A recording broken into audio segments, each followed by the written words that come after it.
charts here. Yeah, the market so started the correction. It gapped down and formed a wide range bearish candle, very wide range, right? And what triggered was Bank Nifty just fallen a little more sharper, 1.6%, while Nifty has fallen only 1.4%. So that's nearly 400 points, 368 points on the Nifty and 850 points on the Bank Nifty. Right. Bank Nifty was showing the symptoms of that in the previous day itself, when it formed a wide bearish candle, and it is broken out of that consolidation that is happening since 5 days. And even the Nifty, which moved on Friday, despite the fact that the Bank Nifty was falling down, gave in and then gap down, and then so correction is good, it's healthy, and technically it can go as low as 25,000 on Nifty. Those are the channel bottom, and this could form a cup and the handle part of the cup and handle, and that can find support somewhere at the 20 exponential or the 50 exponential moving average zones. You never know where, but it does definitely breach the neckline of the rounding pattern, right?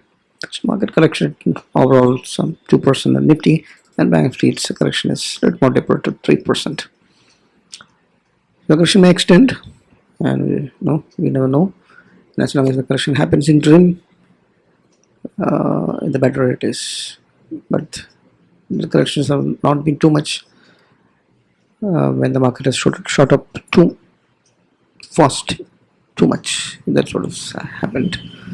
So you never know how sharp these corrections could be, right? And that's exactly the thing. Candlesticks are there, definitely no doubt about that. Fall sharp, 1.5% correction, and it lost to 26,000 on the Nifty and 53,000 in the Bank Nifty, which is obviously spiked up to 7% spike. Momentum has lost in the case of Bank Nifty, slightly dipped into the sideways also, while Bank Nifty in the short term maintains the bullishness, but there is a momentum dip. Trend still has not crossed out of the bear zones on both as per the ADX indicator, right? We'll have to see tomorrow as to what happens. But it's a truncated week. We have a holiday on Wednesday, so tomorrow is Bank Nifty expire. And open interest for the Bank Nifty is showing that 54,000 is for the highest call writing is in, and 52,000 is where the highest put writing. So it can be anywhere in that range. But if you look at the technical charts, you can find the supports and resistance levels. First resistance obviously will be at the gap that is formed, then the all-time highs, and then 55,000 in the Bank. So it's like 53,760, then 54,500, and then 55,000. That's the resistance, that's the downside. 52,760, 20 exponential moving average, and then 52,000. 300 where the previous breakout zone is there, then 52,000 is there, also a breakout zone, and at 50 exponential moving average is close by, that's at 51,850. So 52-54 is the range in the technical charts, also on the Bank Nifty. While on the Nifty, this support, the resistance would obviously be the gap at 28,150, before the 26,000 has to be cleared, then 26,150, and then the all-time high at 26,300. It's a resistance the upside, downside.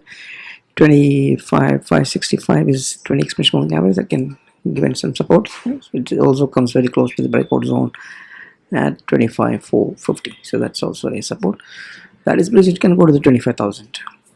25,075 and 25,000. That zone is a major support zone, right? That's about the Bank Nifty and the Nifty support and resistance levels. And apart from the FIs, today the data has not come in yet, but FIs have been sellers last week, net to net. So today also they might have sold big. Now the heavyweight stocks, if you see, they have all underperformed, right? All have underperformed. The biggest underperformer was Reliance. Reliance has given sharp falls. ICICI Bank also 2.5%, Reliance 3% down. Others are all 1% each down. The heavyweight, major heavyweight stocks that we're talking about. Sectors are all down 1%, except that only the metal is shining. Metal has performed more than 1%. Mid caps are showing percent, small caps are showing percent. CEOs and dices are showing pressure on the top. And crude is falling, gold is falling, and so is the dollar, right?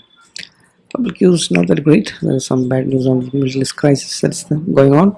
SEBI meeting outcome discussions are going on. China market is surging up. So it's all the news that's floating around. So corrections may extend. You never know. Keep your questions watch. That's all I have. Bye bye.